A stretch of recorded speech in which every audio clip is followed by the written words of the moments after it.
A while ago, I made a video looking at nations that you aren't forming, but you should be. Poland came up on that list, and the TLDR of the situation is, it's a strong country, and a lot of people forget it's a formable, and it's also not an NTAG, so you can go form Poland, grab your bonuses, and then go form other things. And as an extra benefit of Poland, well, it's quite an easy country to invade, and hence set up the formable. I got a couple comments about my invadability factor of Poland review, and how it's the most invadable country, which simply isn't true. I mean, spoilers, it's the third most invadable country, and is part of today's list, but I wanted to set the record straight and well, clarify what are the most invadable countries. Now, before we begin with that list, well, this is where I would go and ask for likes and subscribers, and you're still more than welcome to like and subscribe, but I recently hit a major milestone of 50,000 subscribers, and to celebrate, I'm doing a Q&A with a twist.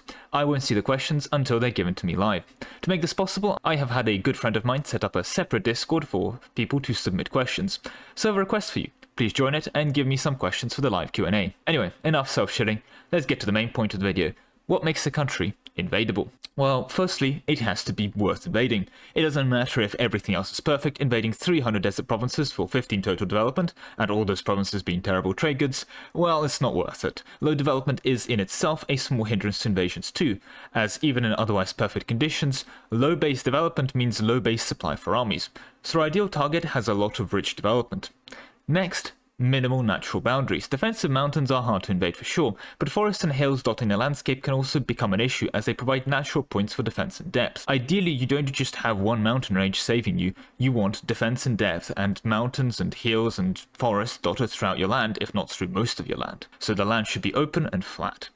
Furthermore, the land in question should be as religiously and culturally united as possible. If you have like 15 culture groups in the area, ruling over them will be a pain, forcing you to either accept like 15 of them or culture convert a bunch. Meanwhile, one big united culture can be accepted and then you can move on with your life. But that's enough theory crafting. We've got 5 nations today, all 5 of them on the most invadable list, and we're going to begin our first one with England. Why England? It's rather famously pretty hard to invade in real life. There's the English Navy stopping you doing just that.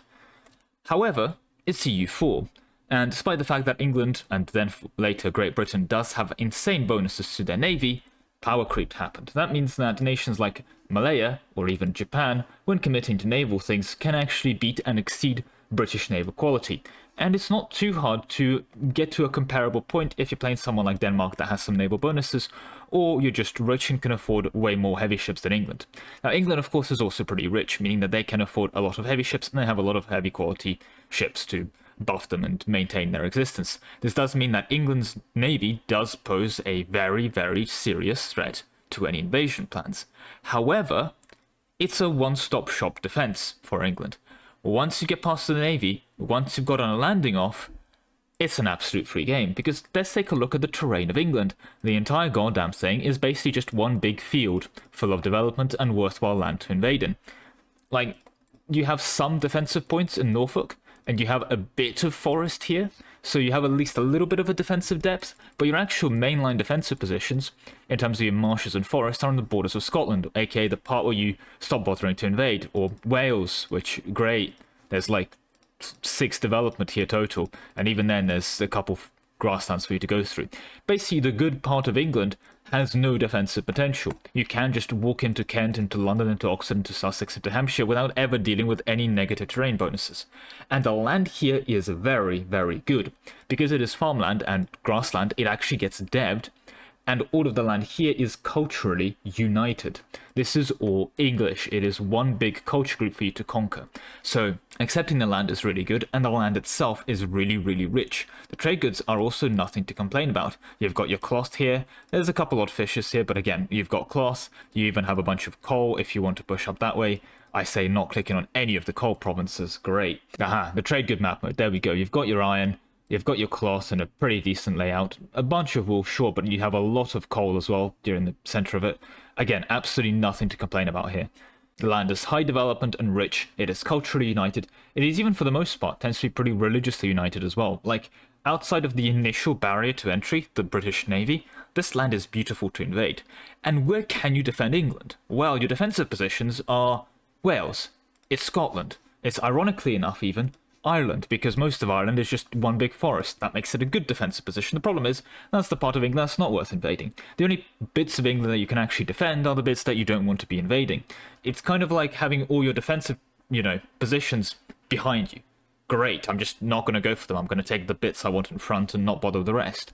And once I've eliminated your core lands in the middle of it, you're not going to have the money or the manpower to maintain the defensive armies that can defend your really defensible highlands and hills and Irish forests, right? Like, that's it. Let me click on the province, thank you. You have nothing there. Like, you don't have enough money coming out of Ireland or Scotland to be able to maintain armies there to defend yourself. However, I think it's going to be a bit stupid to just ignore the fact that the British Navy is a major threat, so for that reason it is only on the 5th slot. But with that, we move on to our next country, or I guess more specifically region, because I'm going to be referring to the Middle East. I know, another case of irony of a region that historically should have been a bit more hard to invade, but in EU4 is an absolute beauty to walk into. The Middle East, and more specifically we're talking about regions, I believe best seen in the culture map mode, the provinces dominated by Syrian, Mashriq and Egyptian, is beautiful to invade. The development here is really good. Syria is a very rich and wealthy place. It is beautiful to take over. Baghdad has farmlands and grasslands galore, and yes, there are a couple deserts, but most of this land is actually drylands, which is not bad land to develop at all. It's only +5 compared to grasslands being 0 and literal farmlands, the best terrain, being -5. And you even have a centre of trade cloth farmlands province here, an absolute beauty to dev-click. Furthermore, you have Syria itself, already a very well-developed place, the literal Jerusalem Middle East of 13 development, and then Egypt, just a very wealthy lander all around. Farmlands and one marsh, sure, but then a whole bunch of dry lands as well, which are just good places to develop.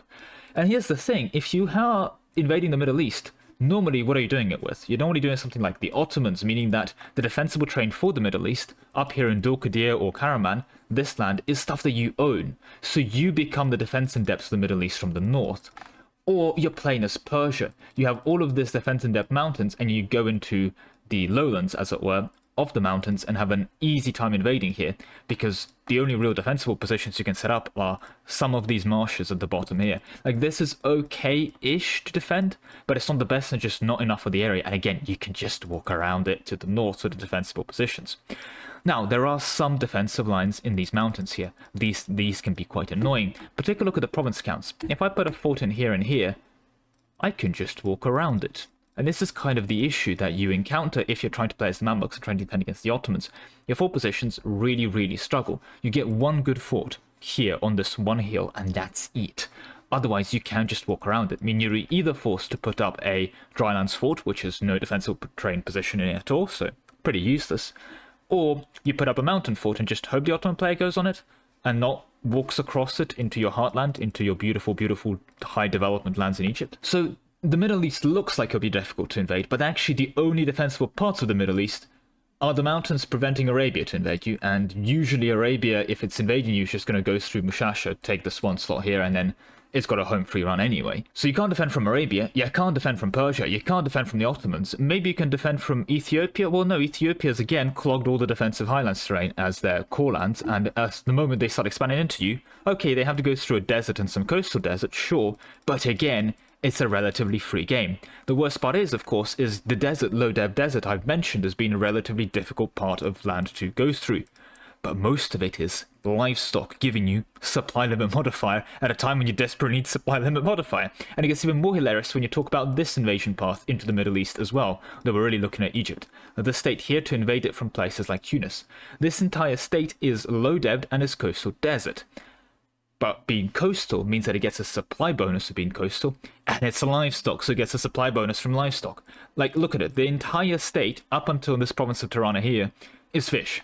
So you'd think it's low supply, but it isn't. This is just beautiful to invade. And when you do take a look at these cultures, you have a massive Egyptian culture, you have a massive Syrian culture, you have a massive Mashriq culture.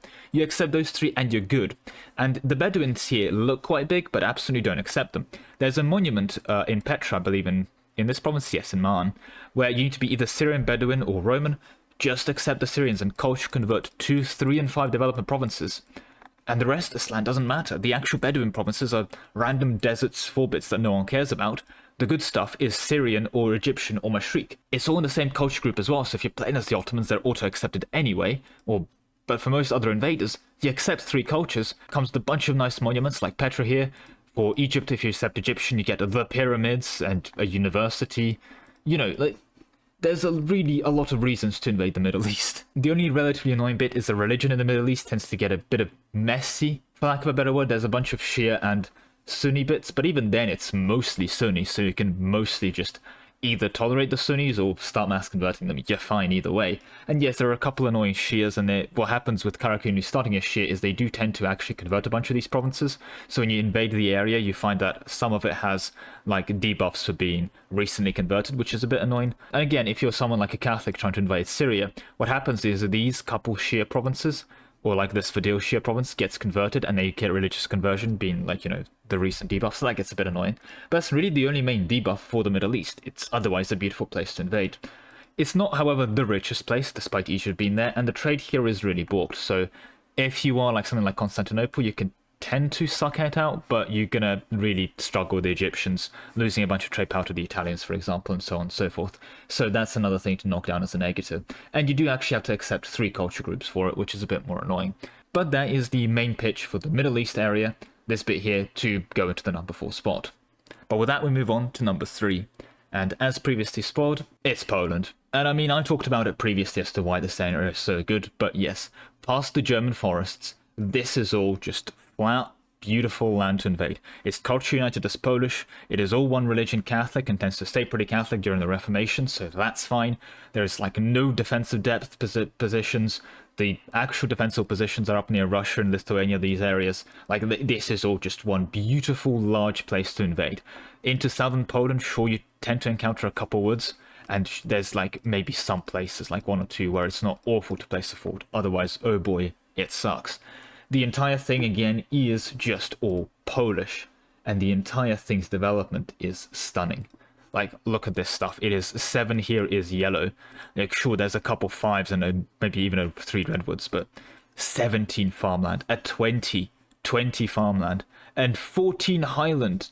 Stunning. Lublin, 13 cloth, center of trade that becomes coal. What more do you want? And again, even more coal here if you play that late. It's beautiful. When you think about it, what's the main difference between Poland and England? Well, England has a larger body of water between it and Germany. Poland does not have a large body of water between it and Germany. The Germans can just walk in here. It is beautiful for that reason. And hence, Poland gladly earns its number 3 spot. Now, Poland's invadable nature is quite self-evident, but we can actually do better.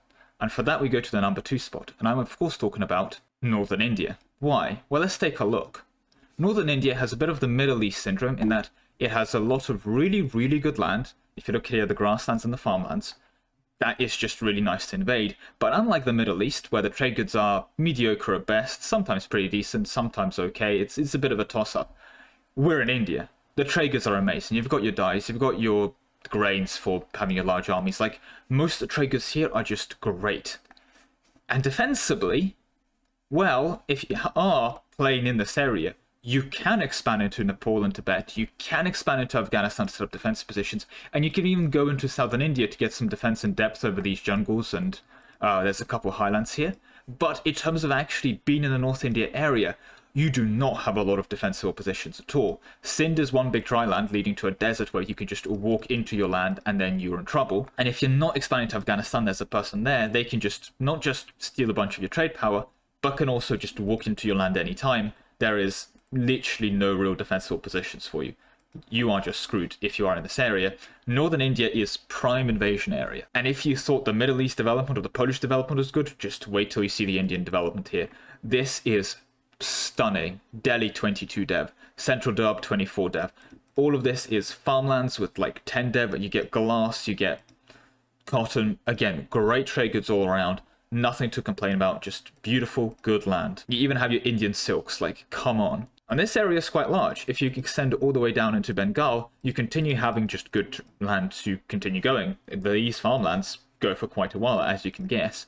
However, at least by Bengal area, you start getting a bit of jungle, so you have at least a little bit of defense in depth, but again, not from the middle plains of the Doab. There's a reason that the whole bugle thing happened when they invaded the north here. It's just amazing for that purpose. Religiously, though, It's quite Hindu, although a bunch of nations here tend to be Sunni. Thankfully, though, they tend to get the privilege where they don't convert the Hindus, so it tends to be pretty united as Hindu.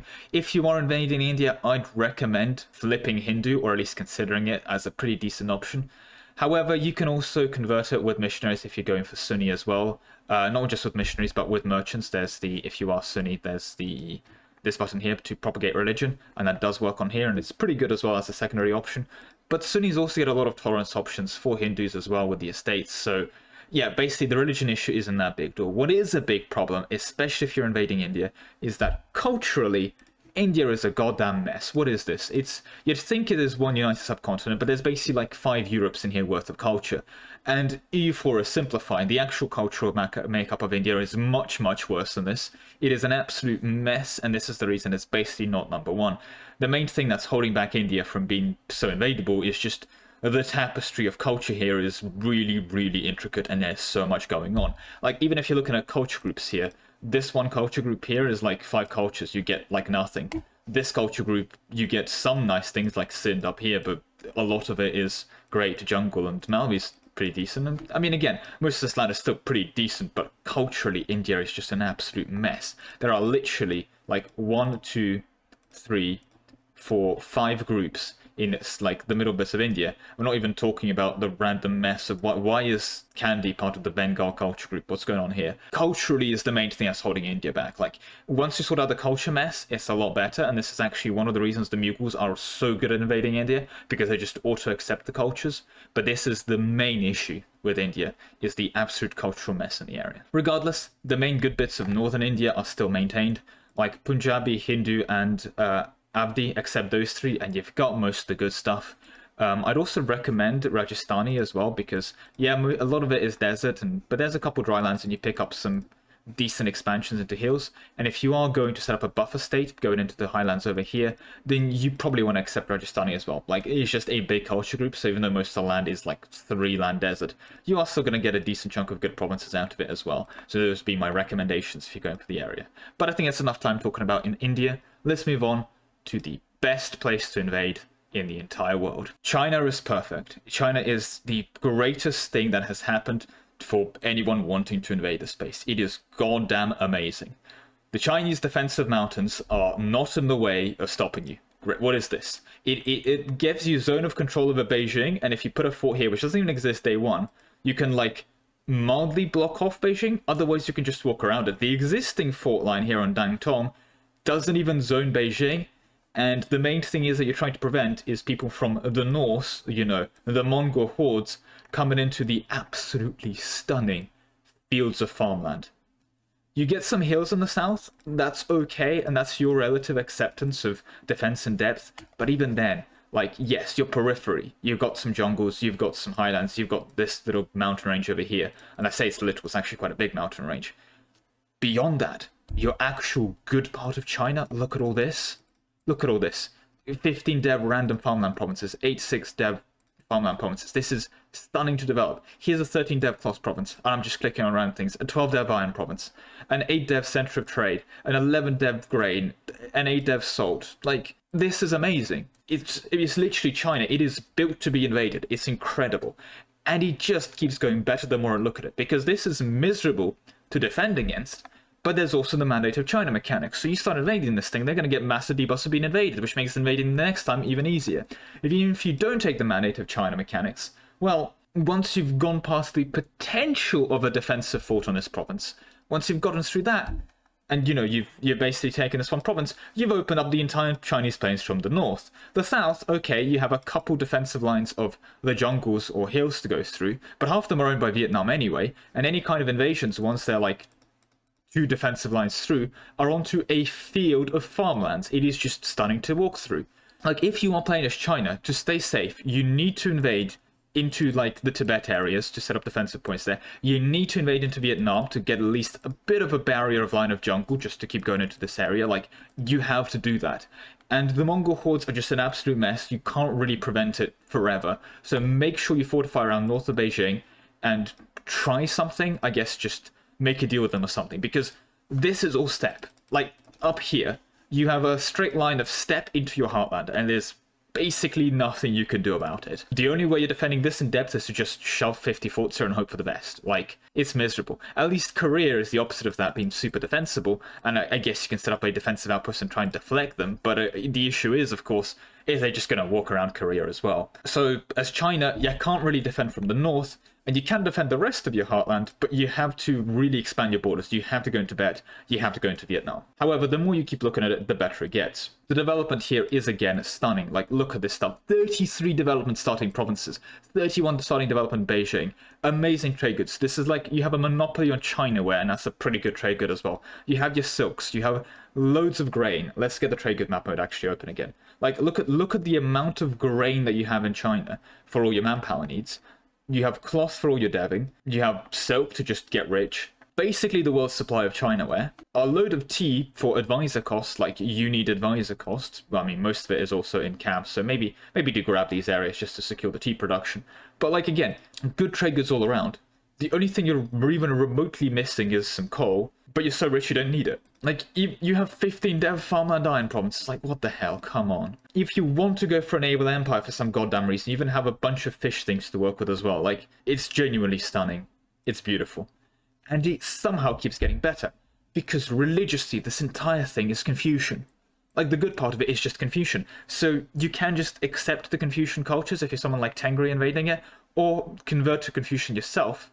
But it somehow gets even better because all of this development, all of China, it's all in the Sino-Chinese culture group. If you're invading China and you can Sinicize, absolutely do it, because you get so much development for free accepted. Like, as anyone, just Sinicize. It is the way forward. Because, you just get so much stuff for free. Sinicization is the way here. So if you're doing this as Korea, just Sinicize. If you're doing this as Japan, just Sinicize. If you're doing it as any of the hordes, just Sinicize. The only time you're not Sinicizing, if you're doing something like a Germany run, where you already have the pretty massive German culture groups, so by the time you get here, like, well, it'll be a lot of work to flip into Chinese. But really, even if you're playing as someone like in India and Bengal or something, and you've bothered going through these areas and start invading China, probably worth flipping to Chinese culture group, because, like, if you are sitting in the Indian culture group, you're not accepting anywhere close to, like, a fifth of India, basically. Like, on a good day, you're getting a fifth of Indian cultures accepted.